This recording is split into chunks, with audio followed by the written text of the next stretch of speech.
You're listening to the Doctor Who Collectors Podcast, released in late January 2022. Today we look at the new Who adventures, and who better to talk to than our good friend David J. Howe, and he talks about his new book. In Collection Protection, we'll talk to you how to protect that same book and other books from Telos Publications. And an outrageous offer that may or may not be outrageous. Stay tuned to the full main story to why these prices are so high. That and more. And now, here is Fraser Hines. They all say, who is Doctor Who? Where is he from? What does he do? They wonder who is Doctor Who? So I ask you, who's Doctor Who? Welcome back to the Doctor Who Collectors Podcast, the podcast that explores the international world of Doctor Who collecting, those who collect, issues surrounding Doctor Who collecting, and of course, all kinds of Doctor Who merchandise. I am Larry Van Mersbergen, your host, and I have been collecting Doctor Who items for 40 years. I was lucky enough to open up one of the first Doctor Who stores in Chicago that exclusively served the Doctor Who fans, and it was back in 1984, and we called it Bundles from Britain. And long after I left that in the past, it was brought forward to me in the future, as Doctor Who often does, and it's mentioned in a wonderful book called Red, White, and Who, The Story of Doctor Who in America. And Bundles from Britain lives on page 384. Every collector needs to have a copy of this book, and I have a convenient link on the front page of our website at drwhocollectors.com. And it links to the Amazon page where that can be purchased. I'm excited, very excited, that I'm a part of the Direction Point Doctor Who Podcast Network. You can find some wonderful podcasts, all Doctor Who related, at directionpoint.org. If you happen to be a Doctor Who podcaster, join the network today and join the ranks of great podcasts such as Time Streams, Police Box in a Junkyard, the Doctor Who Target Book Club podcast, and Traveling the Vortex. For more information, go to directionpoint.org. And speaking of links, of course, I always mention these two wonderful resources that every collector needs to have shortcuts to on their browser. It includes timelash.com and subselect the TARDIS Library, a great place to look up books and vinyl records, VHS tapes, Betamax tapes, audiobooks, and you can log in for a free account to keep track of your collection for free. Create want lists. And he's fixing the links to find eBay auctions and Amazon links to buy the products that you need. So special thanks to Dan O'Malley for keeping that site free. If you're not sure about what you have, or you need to find an item, or if an item existed at all, then you need to visit Howe's Transcendental Toy Box at drwhotoybox.co.uk. David J. Howe is a great friend of the podcast and a wonderful resource for collectors. Of course, if you're looking for great Doctor Who items at great prices, look no further than DoctorWhoStore.com, owned by Alien Entertainment. They have everything you need and is currently running sales on various items. Of course, if you live in the Chicago suburbs or the Chicago area, you can select a free pickup from their store, or you can visit their storeroom in downtown Lombard. You can also find wonderful Doctor Who-related items at Forbidden Planet, one of our sponsors. And you can visit our store on the Doctor Who merchandise links at drwhocollectors.com and select, of course, Forbidden Planet items or our own eBay store. All proceeds on our eBay store benefit the podcast. In addition to all of the podcasts, of course, posted on our website, we're also proud to have the complete guide to Doctor Who classic hardcover books. We list reprints that many collectors weren't even aware of. And we'll be airing more of our 10-part series of classic hardcovers with our Doctor Who novelization expert, Tony Witt, in the coming months. Now that Chicago TARDIS 2021 is behind us, we are counting down, of course, the days to Chicago TARDIS 2022 this Thanksgiving weekend. Keep ChicagoTARDIS.com in your shortcuts and experience the best Doctor Who convention in the Midwest. I am greatly honored to be the official collecting expert for Chicago TARDIS, and I present many panels on Doctor Who collecting and other Doctor Who related topics. If you'd like to see one of my Doctor Who collecting panels that we did from our 2020 Chicago TARDIS, which was all virtual, you can visit the Chicago TARDIS YouTube and Facebook page streams, and I also have that video on our YouTube channel at Doctor Who Collectors Podcast on our playlists. I will have Chicago TARDIS updates as they happen. A special thank you to the sponsors of this podcast, which include Forbidden Planet and Bags Unlimited Incorporated. You can get Forbidden Planet items directly on our website at DoctorWhoCollectors.com, and we get a small proceed from each sale. You pay the same price. Also, you can get wonderful collection protection items at BagsUnlimited.com. They have provided giveaways to some of our panel selections. They are a wonderful place. Collection protection items since 1981. And one more link I want to give you just to make sure you're up to date on the great Doctor Who releases from Telos Publications at telos.co.uk. And yes, they do ship to the United States. Looking ahead on today's show, we are talking to David J. Howe about his new book, The Who Adventures, a book about behind the scenes at Virgin Publishing for the Doctor Who New Adventures. I would like to thank our patrons at this time, too. So if you want to see exclusive video material that you can't see by listening to the podcast, including a video interview today of my interview with David J. Howe, including all the visuals that we share back and forth, go to our Patreon page.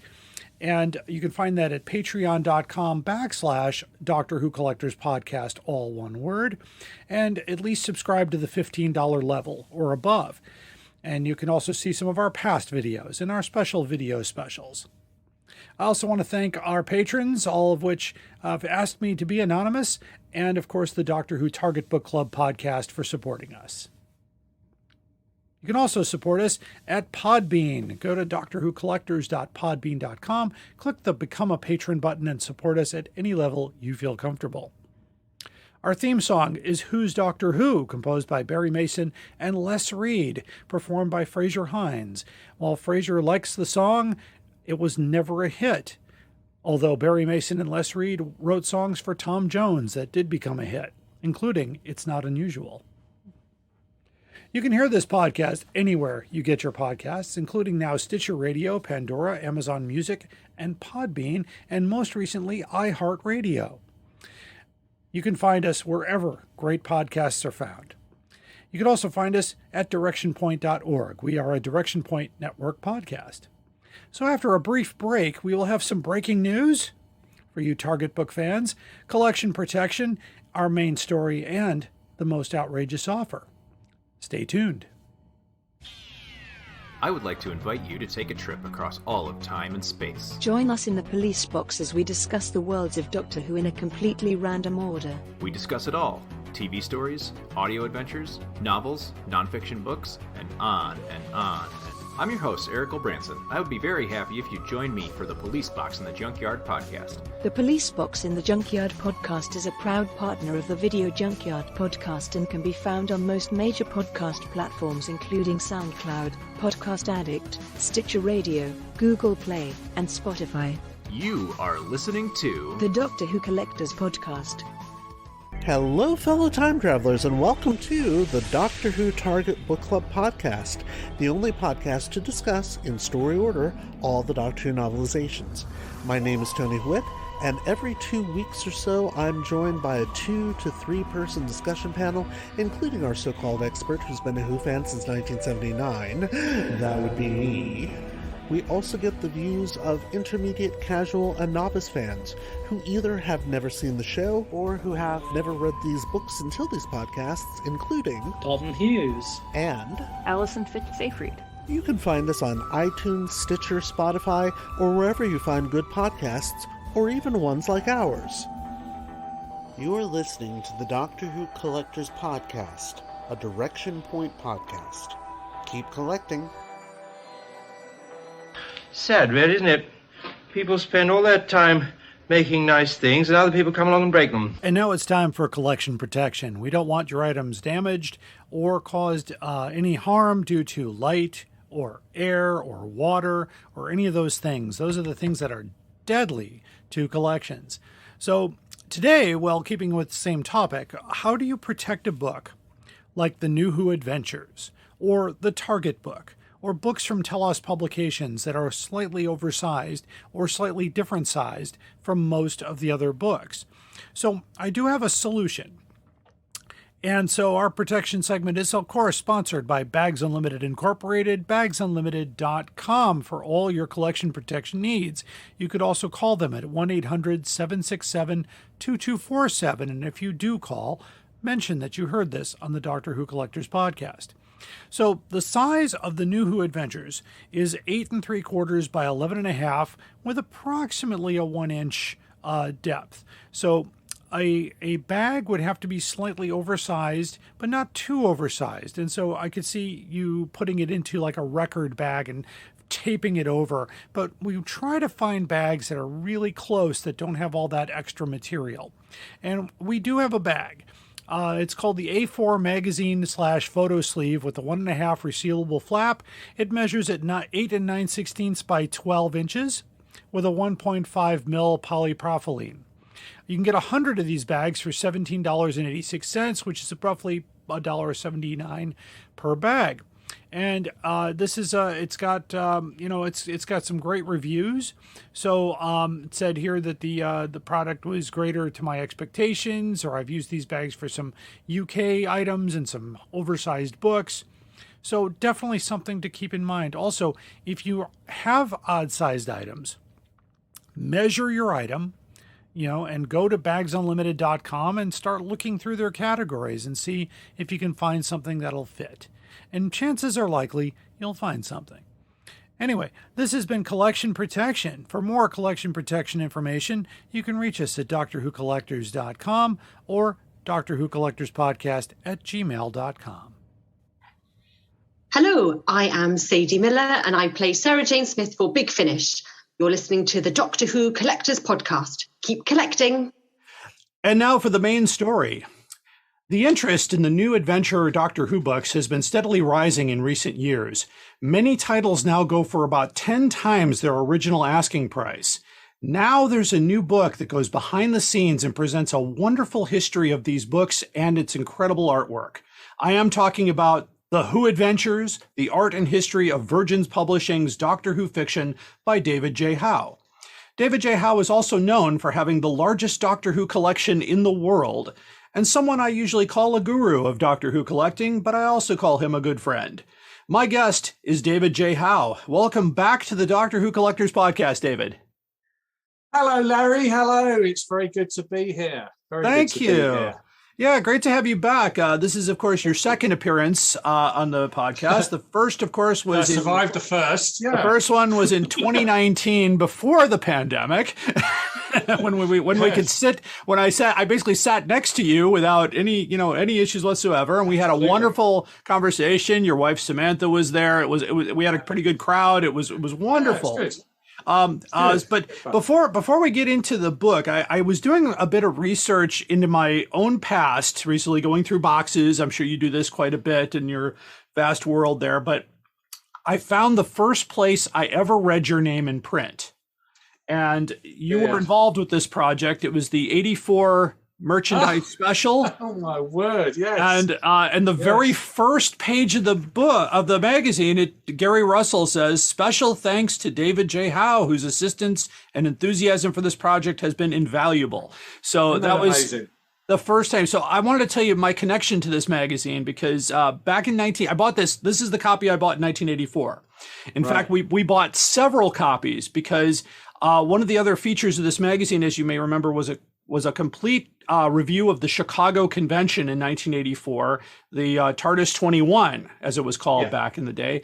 And in 1984, myself and a group of friends were in a Chicago Doctor Who fan club called the Many Companions of Doctor Who.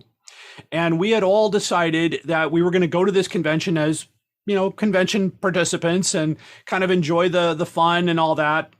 Now, to kind of bring it in, one of the other members of this fan club was Gene Smith. Yeah, all right. So that's where he and I met years ago. Now, we had another gentleman in the club. He was an older gentleman by our respect. I think he was, at the time, we were in our teen years, but he was in his 50s. But he was a brilliant artist, actor. He was a professional clown, a designer, and said that he was going to design the perfect costume to play. This is long before cosplaying was even a term, but he put together one of the best looking Davros costumes that I had ever seen.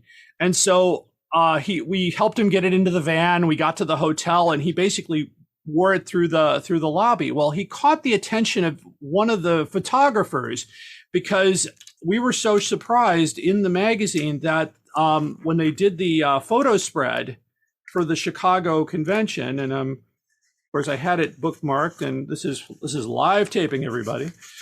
Go right to that page, and he was the very first picture in the article on the Chicago convention. So here I'm going to show it up to you. That's the Davros in the corner. Yes, yeah. That his name was Bill Eubanks, and he was with us. It's the only non-star photograph in that spread.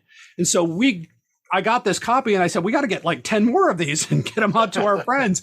And it was really exciting that he was part of that. Now, in addition, Bill Eubanks was an incredible artist. He also drew the artwork for the Bundles from Britain catalog. Oh, right. Okay. Yeah. Same guy who did all of that. And I know that I know Gene personally took care of him until his old age, until his last day. So he'd suffered from Alzheimer's and things like that. But I just thought, well, what a connection. And I thought, wow. And of course, I've ever since then, I've seen your name in all various places. And of course, meeting you in 2019, I thought, well, this is great. What a wonderful opportunity. Absolutely.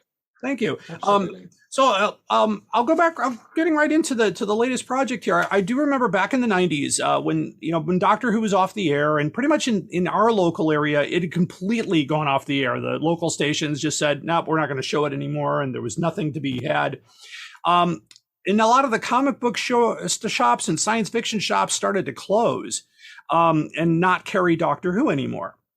But I remember going into some mainstream bookstores. In the US, we had like Borders and Barnes & Noble and things like that. And I remember my first instinct was always to go to the science fiction section and see, do they have any of Doctor Who? And I remember the new adventure books for the first time being put out. They weren't on any special display. They were just on a shelf like a library kind of thing. And I'm like, this is really cool. I had no idea. So I bought a couple copies and enjoyed that tremendously. Kind of kept me going until, then that and Big Finish came along. And of course, the Doctor Who movie in 96 to kind of get things kind of rolling again. So after that, and now, of course, today, finding those books is very difficult. A lot of those books now are priced well beyond what they came out to be. And in America here, they actually they pulled them off the shelves before they even finished the run. So book titles like Lungbarrow and The Dying Days never even saw the light of day here in America, which is sad. So my first question here is: do you consider this book to be a follow-up to your Target book? As you did that whole research on that, and this is kind of the next step, since those books immediately followed that. Was that an intentional follow-up, or was that a different idea? Intentional in as much as I had all the information and stuff together. I mean, yeah, absolutely. Both the Target book and the Who Adventures started life as a series of articles in Doctor Who magazine that they were gracious enough to commission me to write. And this, I don't know when. I mean, it must have been 15 years ago now, or whatever, that I actually wrote these original articles. I lose track of the timescales.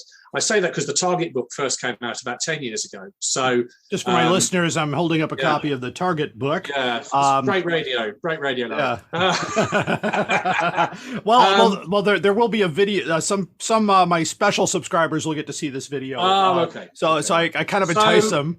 So both books started life as articles for Doctor Who magazine, and obviously the Target book came out, as I said, about about 10 years ago, and we collected all the information in that. Now, with the Who Adventures, yes, I wrote a series of articles for Doctor Who magazine on the new adventures and on the missing adventures range, the past Doctors range that Virgin did, which I enjoyed doing at the time. And I obviously thought to myself, well, I can use this text at some point in the future. And I always wanted to do a follow-up book to the Target book, looking at the Virgin titles. And the other thing that had happened was that towards the end of the 90s, when Virgin was all winding down and everyone was being laid off, and the Doctor Who ranges were all stopping, and so on and so on, because obviously in 96, when the TV movie came out with Paul McGann, the BBC kind of had a renewed interest in merchandising the show, thought to themselves, well, we could publish these books and stuff, we don't need someone else to do it for us, so we won't renew Virgin's license, and we'll kind of take it all over. So anyway, towards the end of the 90s, as I said, when Virgin was all winding down, Peter Darvill-Evans was kind enough to give me access to his files of all of the new missing adventures, all the stuff that Virgin had done. So I went in and spent a couple of days basically going through all the files, seeing what was there, photocopying anything of interest, grabbing as much as I could, kind of thing. And then Peter also, I think it was at that visit, or it might have been slightly after, said to me, I've got this box full of transparencies of all the cover art. Do you want it? Because I'm leaving. Virgin, they're going to chuck it, they're going to bin it. Do you want it? So I was like, oh, yes, please. Thank you. So he very graciously donated me the file of all of the artwork and stuff. And this covered all the Target books and New Adventures and all sorts of stuff, basically, that Virgin had been doing. So I had all this information. But for a long time, because my personal life kind of got thrown into upheaval, as it were, it all ended up in boxes and, like in storage, and I couldn't get at it for ages and ages and ages and ages. And this situation persisted until year before last, until 2020, when in the middle of lockdown and in the middle of trying to sort everything out and sort stuff left, right and centre, I kind of went through the boxes and I refound all of this stuff that I had. Oh, wow. And I thought to myself, well, I'm not working at the moment. I've got nothing else to do. I might as well start to scan all of this in and compile it all together so that we can actually do a book on the New Adventures. And so that's what I did. And so all of that sort of material was scanned in and scanned together and stuff. And it's a similar process to the Target book in a way, in that, the backbone of it is those Virgin articles. But it also needed to be enhanced with biographies and additional information and box outs and lists and all of the other good stuff that goes to make a book, as well as, of course, all the visual material and the scans and the pictures and everything. So 2020, I kind of spent compiling it all together, getting all the stuff together, writing all the extra material, and then, of course, reaching out to everybody and getting permission to use it all. Because, you can't just go away and use other people's artwork and this, that, and the other. So I had to sort of find people, reach out to everybody, get permission. Everybody was gracious enough to say, yeah, that's fine. And obviously the result is the book that came out towards the end of last year. Steve did all the layout on it, and I think he did an extraordinarily good job on it. I think it looks beautiful. I think it's reproduced very well. The print, there it is. The print did a great job on it. Yes. And I'm very proud of it. I think it's a great looking book, and it's the sort of thing that I wanted to see, that I wanted to have out there. And it's really nice that it seems to be well received now, and people are obviously getting the copies and are enjoying it. But yeah, it's an awful lot of work, as you can imagine. Oh gosh, yes. There's so much material goes into doing a book like this. It's not just a question of sitting down and writing it. You've got to do all the research, all the background, write all the bits and bobs and all the stuff, find all the material, scan it all in, get all the captions together. Everything needs to be, researched and put in place. And even towards the end of last year, when Steve was laying it out in sort of, I think it was July, August time, we were still coming up with more bits that we could add in. And, we mustn't forget that. Oh, let's put that in. Yes, let's put. Yeah, I forgot about that. Yeah, let's put that bit in. And extra bits and bobs were coming in, and all sorts of stuff. Plus, I'd see stuff online, and it would suddenly remind me. I mean, there was a box out I included on 2 CDs that were done. The Yes. CDs, that were based on the New Adventures, and that I suddenly remembered because I read something about Adrian Pack and Mike Phillis, I think, who were the musicians on it, online, and it triggered the memory that, oh yes, they did something. Yes, we need to include that. So yeah, we tried to include as much as we could in there, all about New Adventures and the spin-offs. I mean, even down to tracking down Richard, and I can never say his second name, Predalavallarak in Australia, who did the Broadsword magazine. That was all based on the New Adventures. It was great. It was great. I was very, very pleased with it. Very pleased with it. Oh gosh, yes. Very, very similar to the Target book, as you say. Yes. In kind of origin and the basis of it. Okay, it sounds like you went down several rabbit holes that reaped a lot of fruit. So that's I personally I spent 5 years working for a publishing house, and of course I was part of it was a larger publishing house. So we had editors, we had graphic designers, we had production people, we had marketing people, we had all that, customer service and all that. And that's basically you and one other person, it sounds like, that did all of that work and doing all the, and that's what makes it. And so for everybody out there, that's, writing, you think writing a book, no problem. No, when you get this book and you read through it, it is so well laid out. I mean, it is just so easy. It flows well. And I wanted to point out just one minor thing. One of the things that differs from the Target book that I absolutely loved was the blue ribbon that was included in the in that. And then I thought, and of course I worked for a religious publisher, so we made a lot of books that had ribbons put in, and I know that adds a little cost to the production, but what was the idea? I mean, I know it's a minor thing, but what was the idea to put the ribbon in there? I just felt it needed it. I mean, Tellus has done hardback books in the past, and we stopped doing them to some extent because it's really nice. Yeah, I just getting sales for them and stuff. I used it as a bookmark when I was reading the book, and I thought this is really. Well, that's the idea, you see. Yeah, that was. I love those little elements that sort of really go to make up the book. I mean, you mentioned the bookmark. I mean, did you notice that the header and tail band's in there as well? I mean, if you're in book, you'll understand that, Larry. Yes. So it's got little bits of cloth just at the top of the spine. I've got my own copy here. Yes, absolutely. Yeah, it's. You can kind of see it there. Yeah, it's. I went for blue and white for that because I thought that would match nicely. Yeah, it's just there's so many details. Deciding on the end papers, which are these things at the beginning and the end, and then getting the printing of that right. And the colour of the ink on those, Larry, is the same colour as the TARDIS. Yes. It's the Pantone colour of the TARDIS is what we use for the header and tail frontispieces and stuff.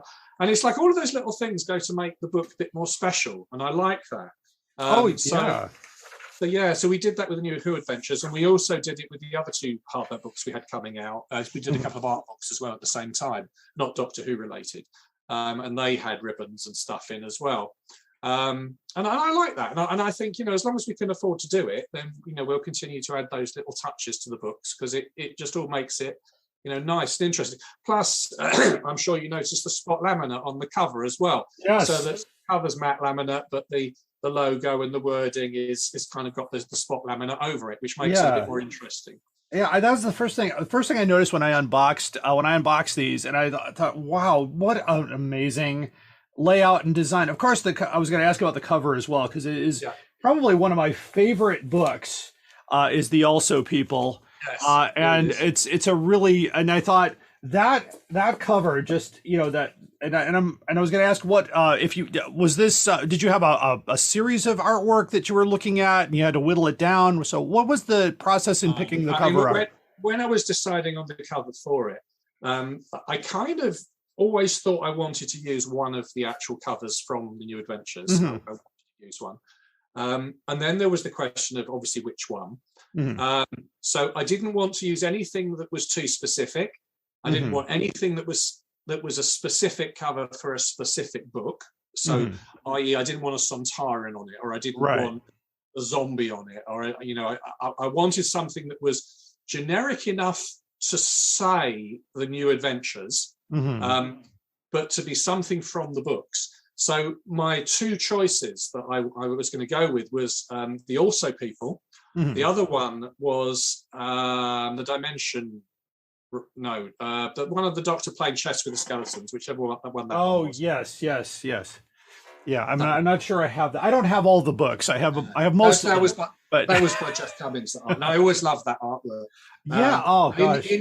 And in the end, we decided to go with Sylvester McCoy whimsically drinking tea in a armchair floating in space while a battle rages around him, because it kind of summed up everything that the New Adventures was all. I'm gonna put that up for the camera so that people can see the original book, and of course it is the original. Just summed it all up, and as it happened, I've actually got that original piece of artwork as well. Oh, nice. So I knew it was available because I had it, and Tony Mazzero was the artist, and again he graciously gave permission for us to use it on the cover.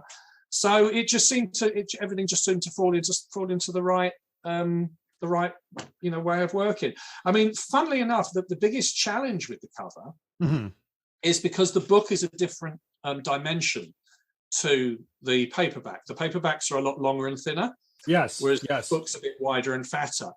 So I had to also take that into account, and to make sure that the artwork was going to fit on the actual space of the cover, leaving us room for the title and author block and that sort of stuff as well. Right. So, when you do books, nothing happens by accident. Right.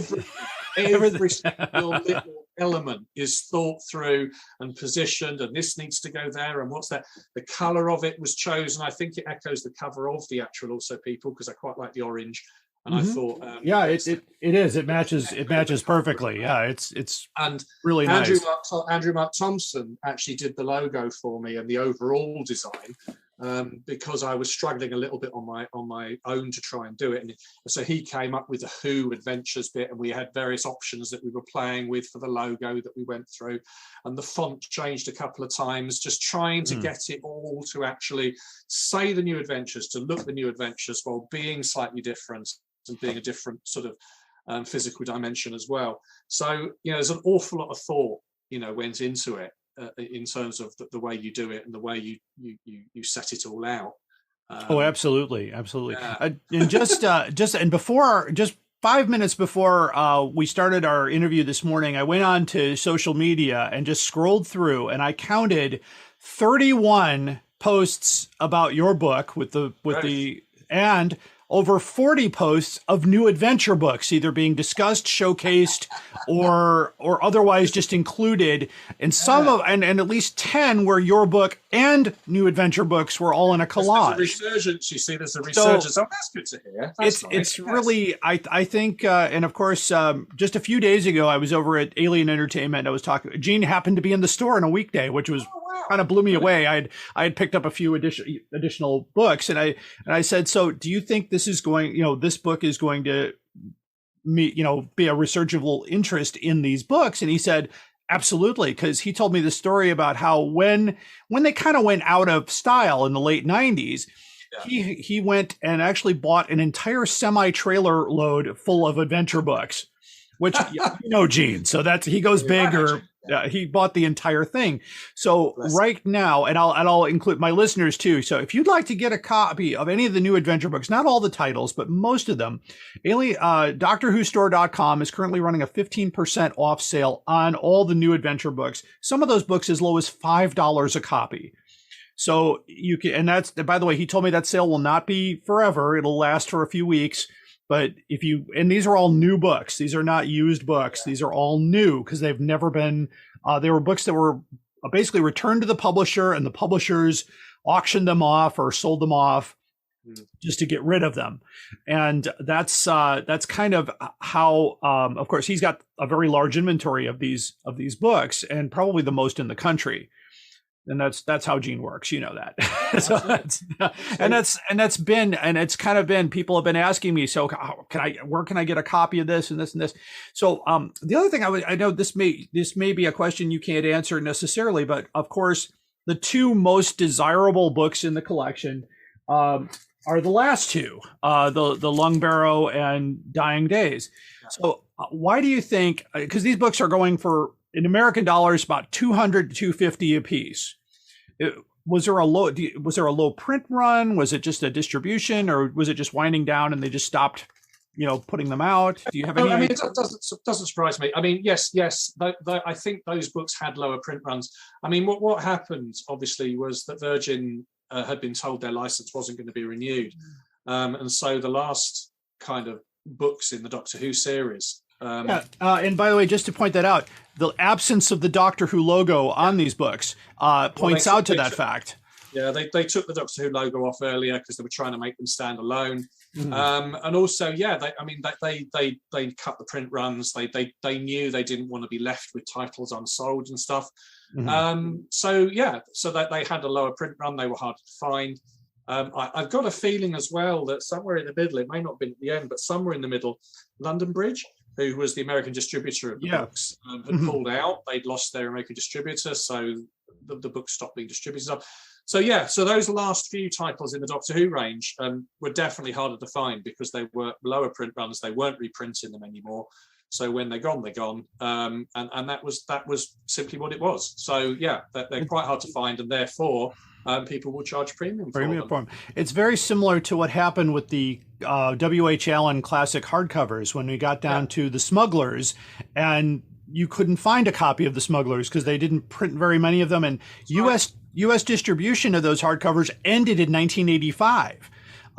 So it was, Lyle Stewart basically said, we're not going to sell them anymore. So that whole thing kind of fizzled out. And then, of course, Lyle Stewart went bust and we couldn't even get Target books in this country anymore. And I think they were also absolutely sort of chasing their end of license date, Virgin, as well. Right. Because of the kind of the problems with the Survivor Sin story, which got delayed and ended up coming out like right at the very end as well. Oh yeah. There was a lot of concerns that they might not get to finish and blah blah blah.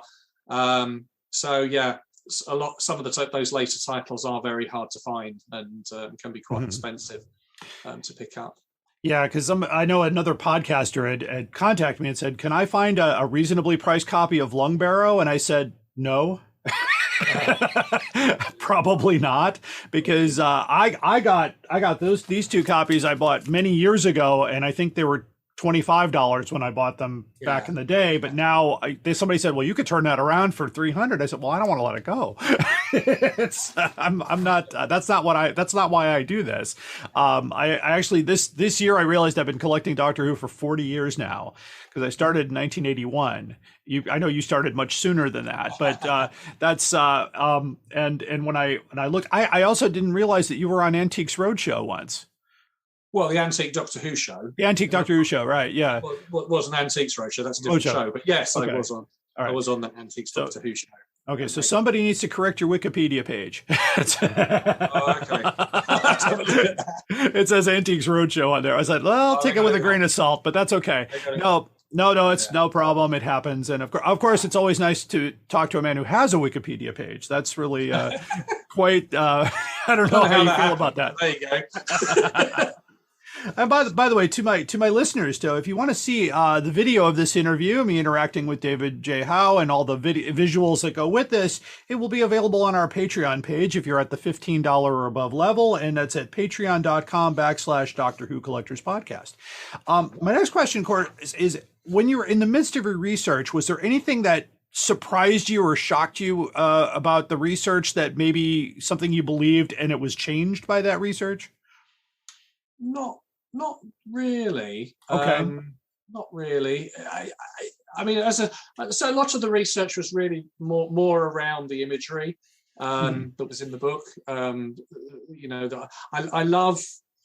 knew I wanted to reproduce the covers full page because I love covers, and I wanted to reproduce the artwork, or as much as the artwork as I could full page. But I'm also a big fan of the development of covers and development of the artwork. So again, from Virgin's files, I had a lot of scans and faxes of early versions of covers that had been sent to them. Yes. I knew I wanted to reproduce some of those. I mean, there was some nice stuff as well, like of some of the authors came up with ideas for covers, which was nice to be able to include those in the book, where they'd got ideas and thought, let's do this, that, and the other, or what have you.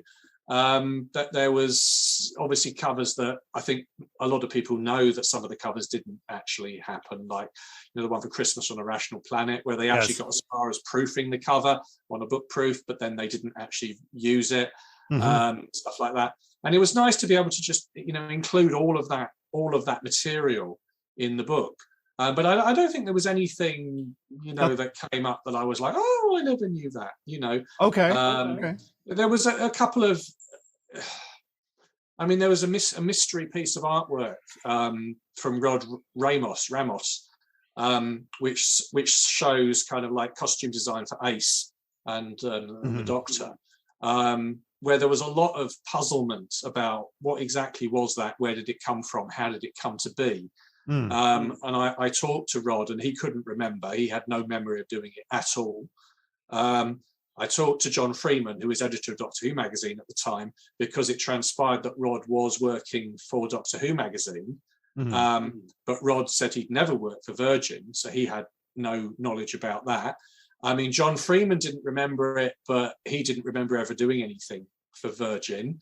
Peter Darvel-Evans and Bex Levine couldn't remember because they said, no, we never asked anybody to come. So it was all a bit of a mystery as to what this piece of artwork was that was in Virgin's files. And I mean, in the end, we kind of put 2 and 2 together and maybe made 5. But by putting everyone's stories together, we spoke to Gary Russell as well, who was also kind of editing Doctor magazine at the time.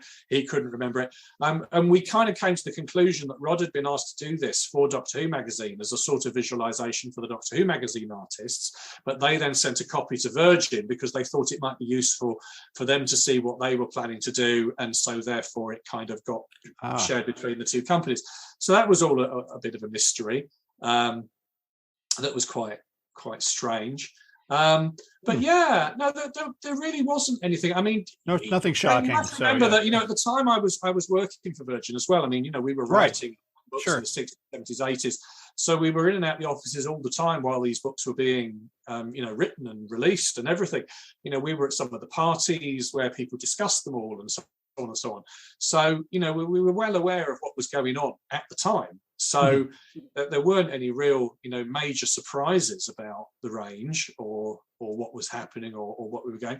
And again, the book it's not about the fiction. It's about It's about the creation of the range and the development of the range of books. I mean, I noticed one comment online said, "Oh, it's a shame the book didn't go into more how the books had used the Cthulhian, Lovecraftian kind of mythos." Well, and I'm like, yeah, but that's not what this book's about. Not the point. Yeah, the fiction. It's not about the plots or the stories or what happened twice or what happened to the Doctor or that's not what the focus of this book is. I mean, there's other books which look at the fiction of the but that's not what the point of this one was.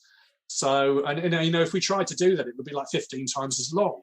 You need 3 volumes. Yeah, 3 volumes. You can't do that. No. And I want to point out too that this is the reason I love this book was it's like a peek into the Virgin world of what went on behind. Like here's the first drawing of what we had, and here's where it actually got to. And that's what I loved about when I worked in publishing is I would see these first drafts of covers and I would see like somebody say, "No, I don't like that." Or the author would be like, "No, we're not doing that." And they would go back and do it. Of course, I was in music publishing, so different complete thing altogether.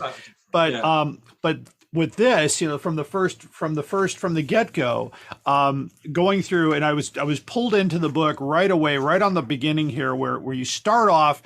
Just even going back to the Dalek Outer Space book and TV comic and some of the Target books and some of the those spin-offs and where did we come from? Yeah, it's just like setting the scene, isn't it? It's just setting out the stall. I mean, this is where Doctor Who fiction started. This was the first. This is how it kind of developed.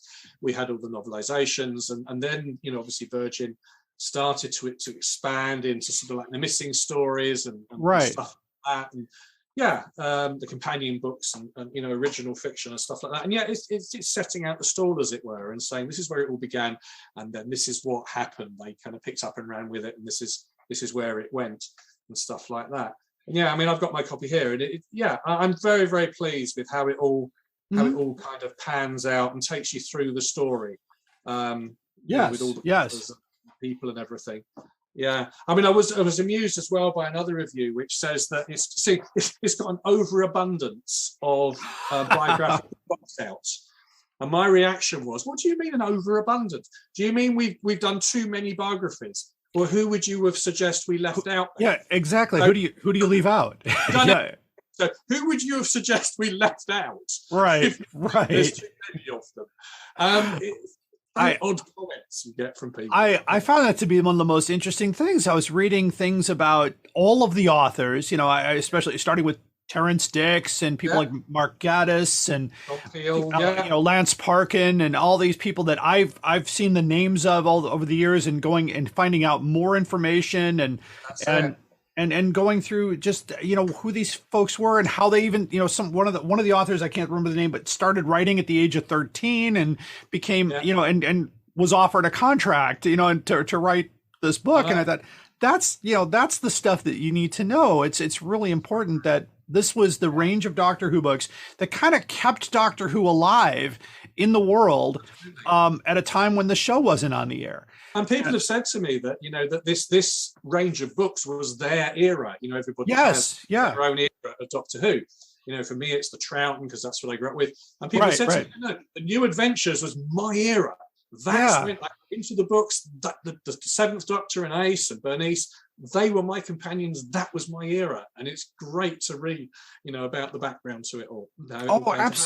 Absolutely. And I like how it kind of goes even to the end of the Seventh Doctor and kind of gets you to the TV movie and a little bit beyond before Big Finish kind of comes in and starts, getting more, they had started, but they kind of took over it. And between Virgin and Big Finish kind of resurrected Doctor Who until 2005 when the BBC said, "Okay, yeah, we'll do it."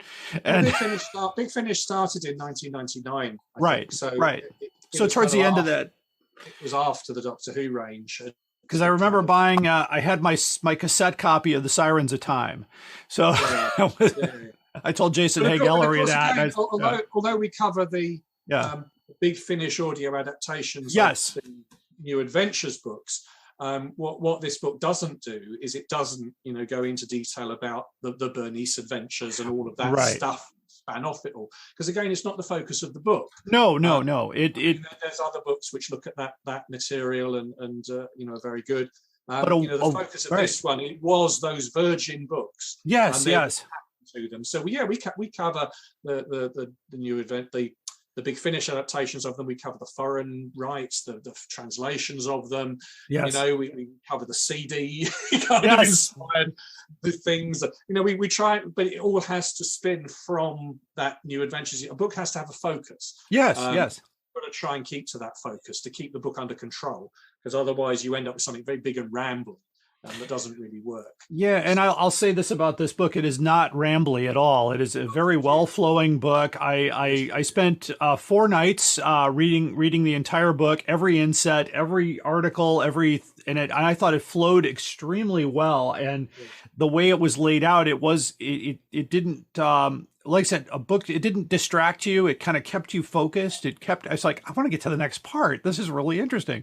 Of course, that's just I know it's just for me, but it also got me back to, okay, let me dig out, because I have these old, I'll hold this up here. It's one of my book boxes here that stacks inside of another that has I've got the Target books and then all these, because I don't have shelf space for all that stuff, as you know, but I thought I got to go back and read some of these, because this is really something else. And of course, Big Finish has some of the audios now out from the New Adventures, and there was even a BBV video of Shakedown that didn't include the Doctor, but it had some of the story.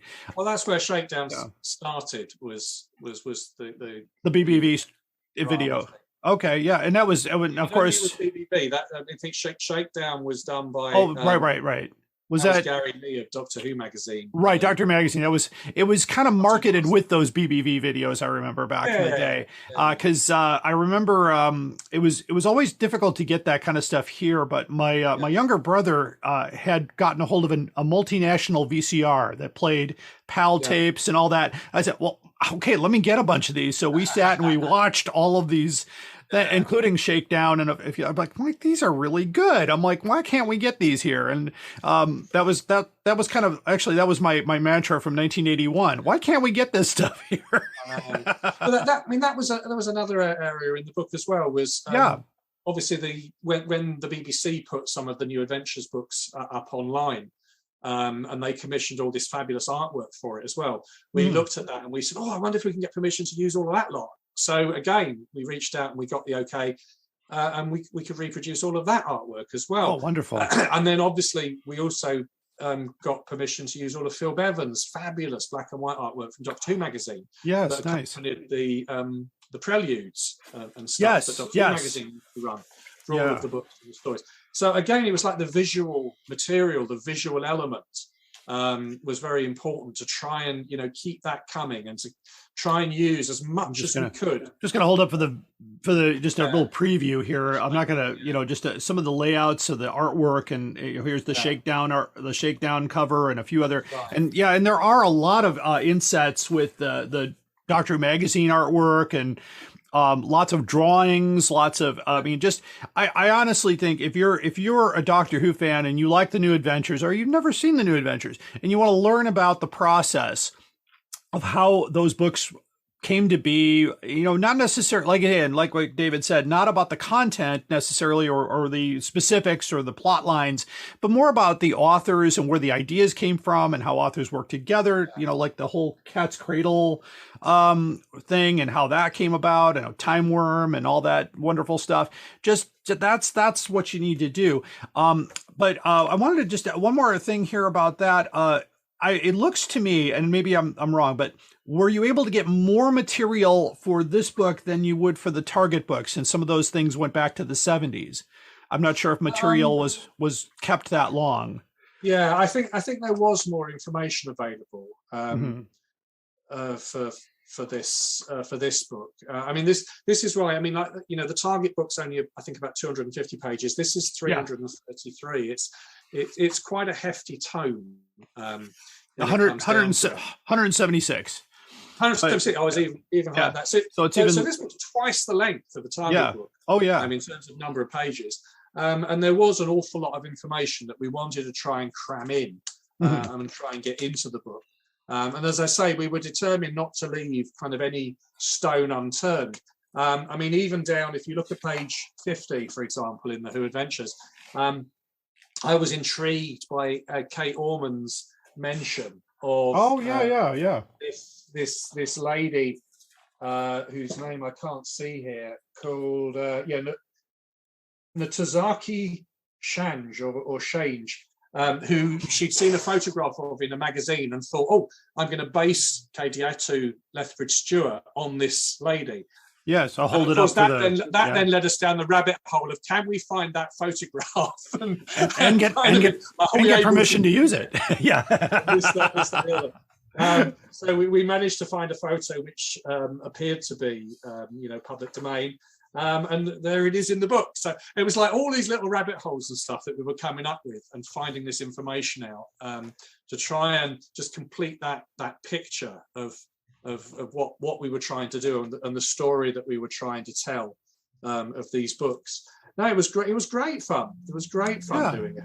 Obviously, at the same time, reproducing as much information as we could about the books and about the artists and the contributors and all the bits and bobs that go into making them. Yeah.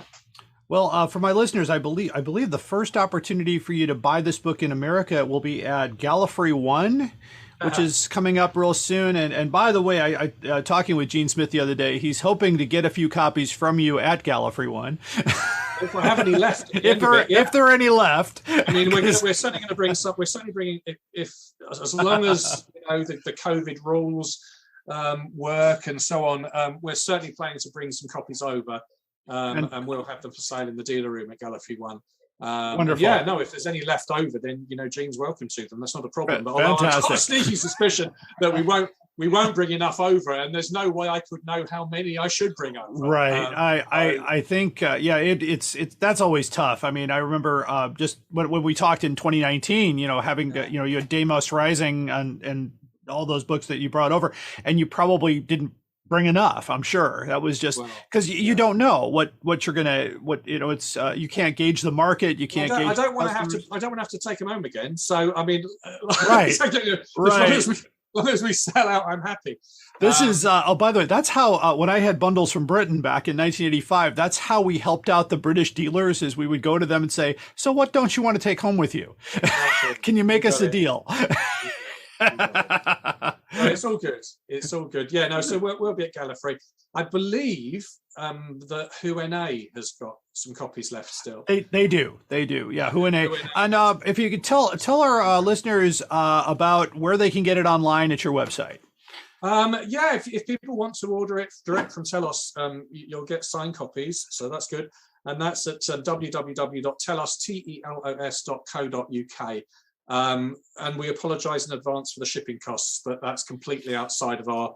Can't do anything about that. It's well worth the cost of shipping. And by the way, I want to say this was the best packed I've ever seen, because I've never gotten a package where the bubble wrap was outside the box, and it was. I mean, this box could have fallen off a building and nothing inside the box would have been harmed. It would. Yeah, I was just when I picked it up from my package area, I'm like, wow, this is so well packed, and I was very impressed with how that came. So I'm also going to announce here to my listeners, we have a special promotion for our listeners too. I'm going to be giving away one copy of the New Who Adventures signed by Mr. David J. Howe to a lucky listener. And here's what you have to do. Just need to send me an email at drwhocollectorspodcast@gmail.com. Put New Who Adventures giveaway in the subject line and include your full name. On January 31st, we will spin the wheel and one person will get a free copy of this book signed by the author. And it's brand new. It's never been opened. It was one of the copies we ordered for the podcast. And this is, one way to get you to get involved and get a copy. I'll share my quick story too about how I got a copy of the Target book. This was many years ago, and I got a call out of the blue from Gene Smith, and he says, "I've got something for you. Stop by the store. You got to have a copy of this." And I said, oh, "Okay." So I'll come by, and he pulls it out of the back here and shows me the Target book, and of course it is. I'll open it up here to the first page. I believe it is. It is signed somewhere. I know it's signed somewhere. There it is right here. So it is signed. And of course, this is long before I ever met you. So I thought this, and of course, I first thing I did is I got home and I read this thing thoroughly, because I've been buying Target books since 1981, and I've got a pretty good collection of the hardcovers as well. But this book intrigued me as well, and I know it's out of print.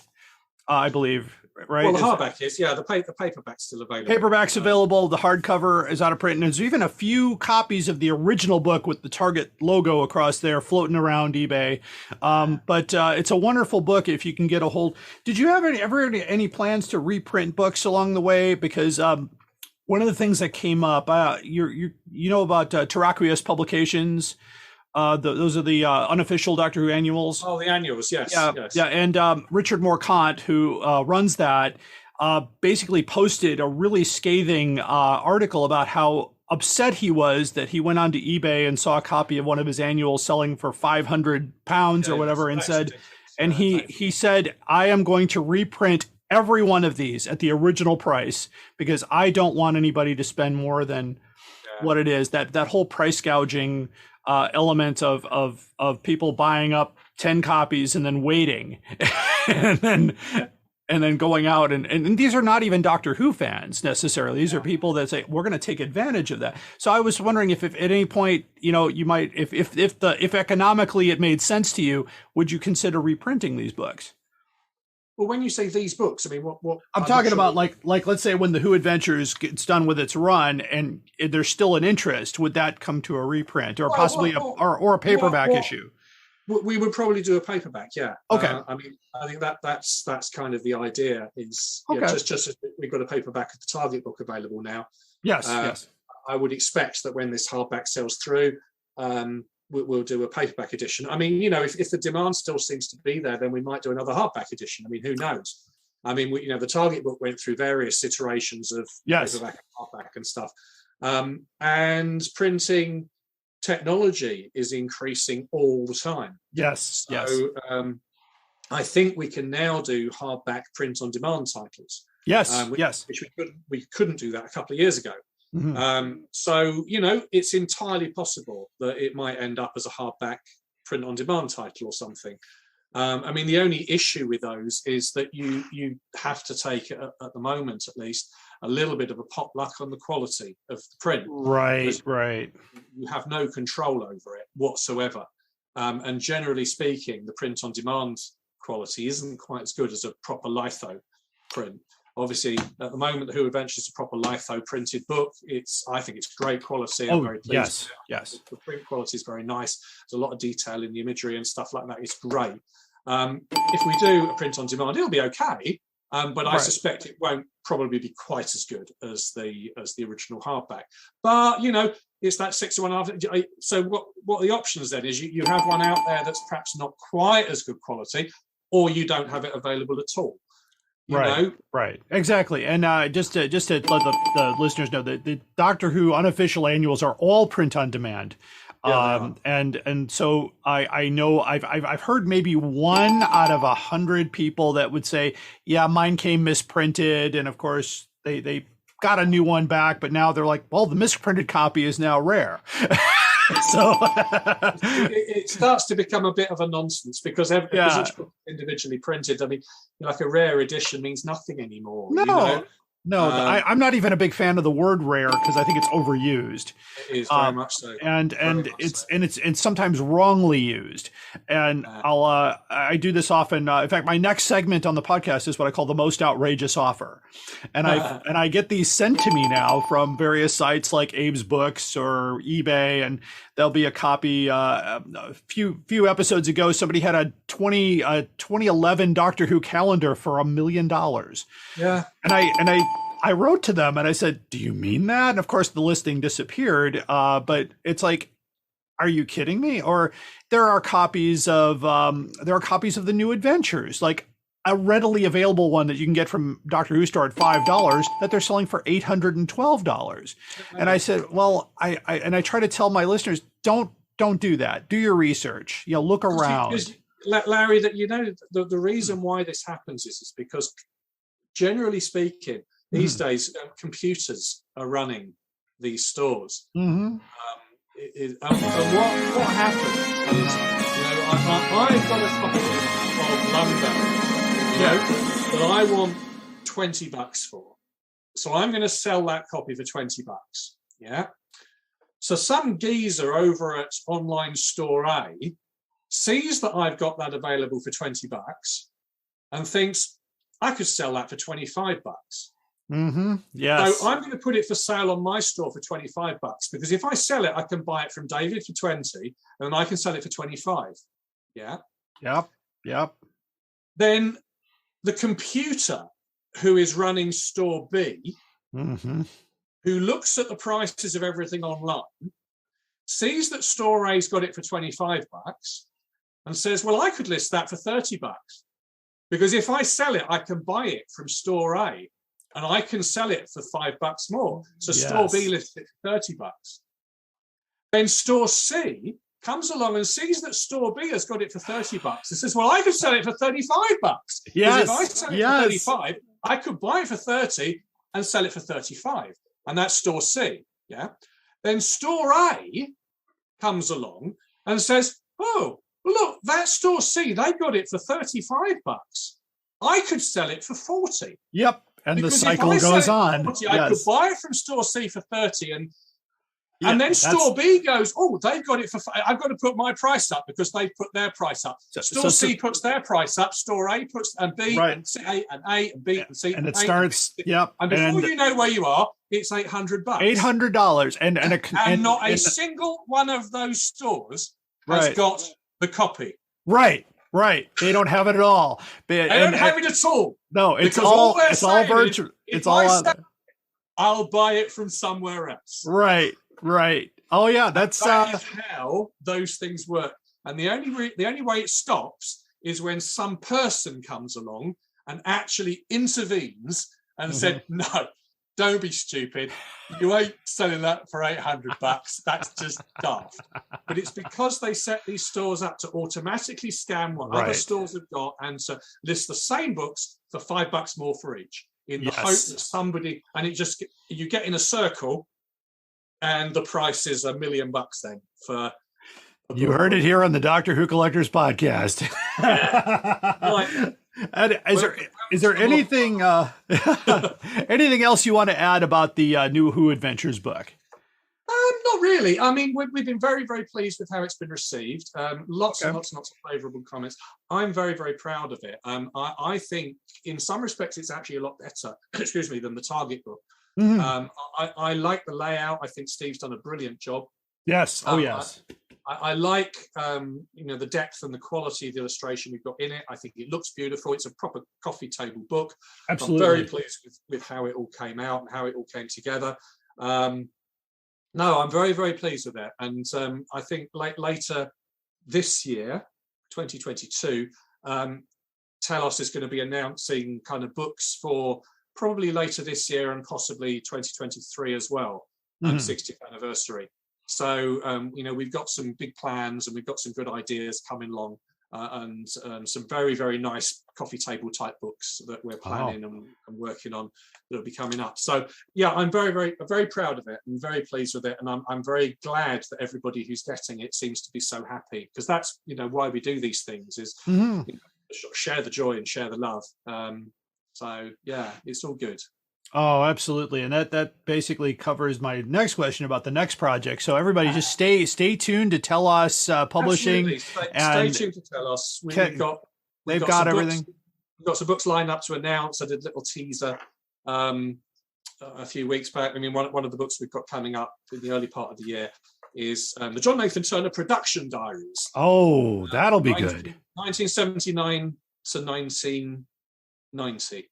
Yeah, that's so covering the whole of JNT's era, and it's basically details of from John's private paperwork that Richard Molesworth, who wrote it, had access to, of all the meetings he had, who he met, where he went, who he met with, what he was talking to them about on a day-to-day basis, right the way through his era.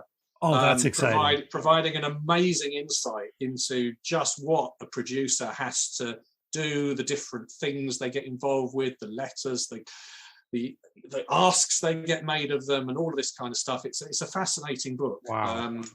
So that's one we've got coming out, which is going to be. It's really, really pleased with that. I'll tell you my quick John Nathan Turner story. Back in 1985 at the TARDIS 22 convention in Chicago, which is the first convention Bundles from Britain did as a dealer.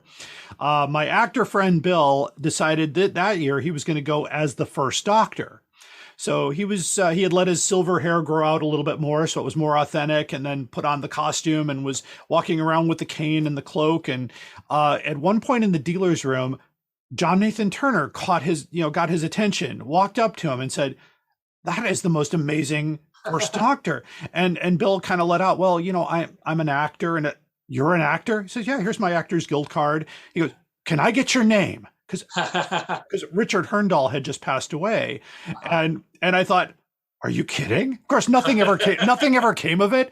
But I remember John Nathan Turner writing down his name and details and putting it in his pocket and said, "I might be in touch." And of course, that's the same convention where he auctioned off the Hawaiian shirt off his back for the charity auction. And it was a lot of fun. I wasn't sure if you ever got to those conventions. You probably wouldn't travel back then. I didn't know. I wasn't involved back then. That was that 85 convention. I had so many close encounters. I was drinking coffee in the lobby, and this person walked next to me, and I turned and looked, and it was Patrick Troughton. And Hey. I shook his hand and we had a great conversation for about 5 minutes. And I thought, wow, that was an incredible thing. Or John Pertwee walking up to us in the dealer's room and just looking like, look at all this stuff. And it was just one of those, out of body experiences, I want to say, for Doctor Who, because that was, I met Elizabeth Sladen for the first time, or Ian Marter and Richard Franklin. We had a cast of thousands at that convention. And sadly, of course, Spirit of Light, completely tanked a year later, and there was no TARDIS 23. And that's exactly when Gene Smith started taking on those contacts. And then, of course, Visions 90 became the next thing after those conventions kind of died out. So that's where we were back then, kind of in that early time of keeping it alive here in this city. So, good stuff. Oh, absolutely. Everybody, my guest was David J. Howe, and you can see David and, of course, his wife Samantha at Gallifrey 1 coming up soon. And I'm really hopeful we'll see you back at Chicago TARDIS when things get better. Well, hopefully, yes. It was. I mean, I think we were invited out to Long Island, I think, last year, but COVID meant we just couldn't make it. Right. Yeah, no. Hopefully we'll be back. When the world starts to return to some sort of semblance of normality with travel and so on and so on. Yeah. Oh gosh. And of course, we're thankful for the technology that brings 3,000 miles to have us both in one room. And I really thank you so much, David, for being here today. You're welcome, Harry. You're very welcome. Good to talk to you. You too. Stay tuned, of course, for the most outrageous offer. Are you ready to travel through time with us? Then check out Traveling the Vortex, a Doctor Who podcast. For nearly 7 years and more than 500 episodes, we've traveled from one end of the vortex to the other, making different stops with different doctors, reviewing everything from TV stories to audio plays, from books to comics, and more. Sean, Keith, and Glenn take you on a journey through 50-plus years of Doctor Who episodes and spin-off materials. You can find us wherever you get your podcasts, so be sure to check us out. And now, we're a proud member of Direction Point, a Doctor Who podcast network. You're listening to the Doctor Who Collectors Podcast. Keep collecting. Hi, I'm Juliet. And I'm Nathan. Experience Doctor Who from the very beginning through a classic fan's eyes. And through the eyes of a new Who fan. Reminisce and relive those classic moments with Nathan as he offers fun insight. Or experience them for the first time with Juliet as she dwells on social issues, history, fashion, and the size of a flashlight. We're the Time Streams Podcast. Find us on Spotify, Stitcher, or Apple Podcasts. You're listening to the Doctor Who Collectors Podcast. Keep collecting. All my travellings throughout the universe, I have battled against evil, against power-mad conspirators. I should have stayed here. The oldest civilization.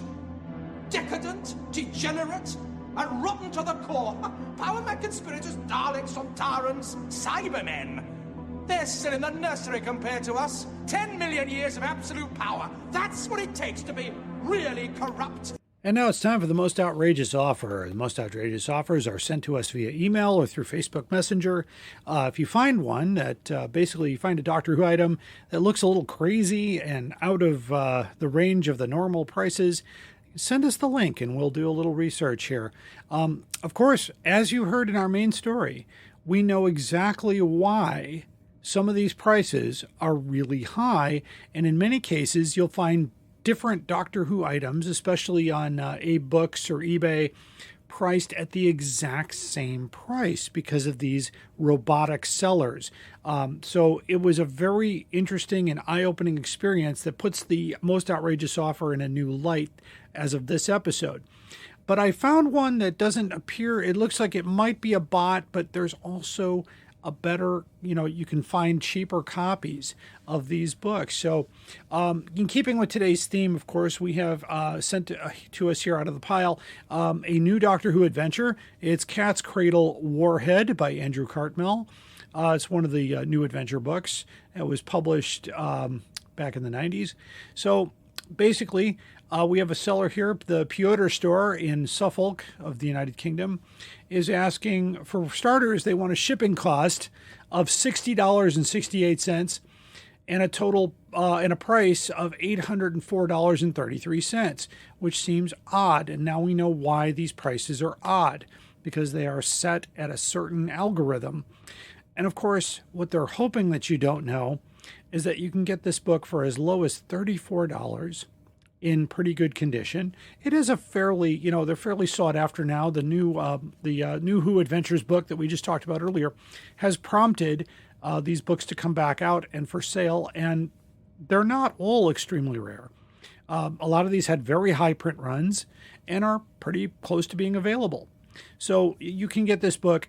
I've done several searches, including Amazon, eBay, and other sources, and I can find it as low as $34 through $36.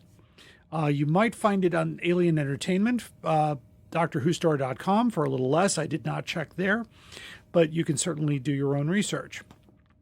So avoid paying the high prices. Pay the lower price, because in many cases, this bookseller probably doesn't even have this book in stock. They are counting on you paying their price, and then they're going to buy it from the other guy for $35 and mark it up about 1,000,000%. So don't play that game. Do your own research. Do your own searches. If you need assistance, if you're looking for some guidance, shoot me an email. That's Doctor Who Collectors Podcast at gmail.com, and put in the subject heading, help with research. And I will do my best to give you some time. I do answer all emails, so I will see what I can do for you. I can't guarantee results. I can't promise that something will be out there. It may not be. We are a little bit ahead of the game in doing our research for future episodes. There were some, we were recording a episode for our classic hardcovers where I said on the podcast, I had never seen one. And a day later, it popped up for sale. Nothing to do with us. It hadn't been released yet. As of this recording, it's not out yet. But that just tells me that things can change on a day-to-day basis. So just be sure not to spend more than you're willing to spend. And that's really important. Just, shop around. Some dealers might not like that, that you don't want to pay their price, but you're the consumer. You're the one with the money. Do the best you can with that.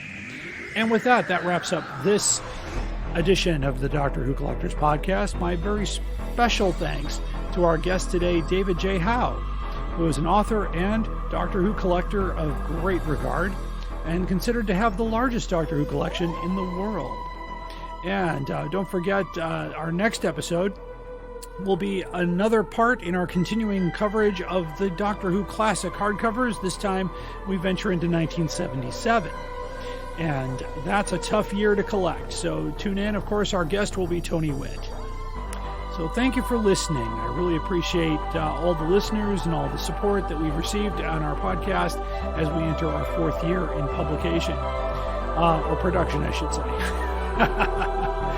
Anyhow, as we say, keep collecting.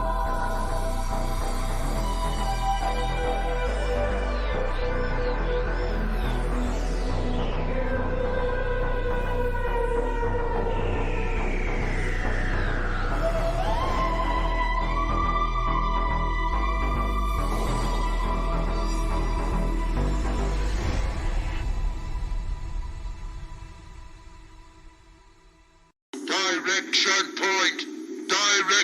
point! A Doctor Who Podcast Network.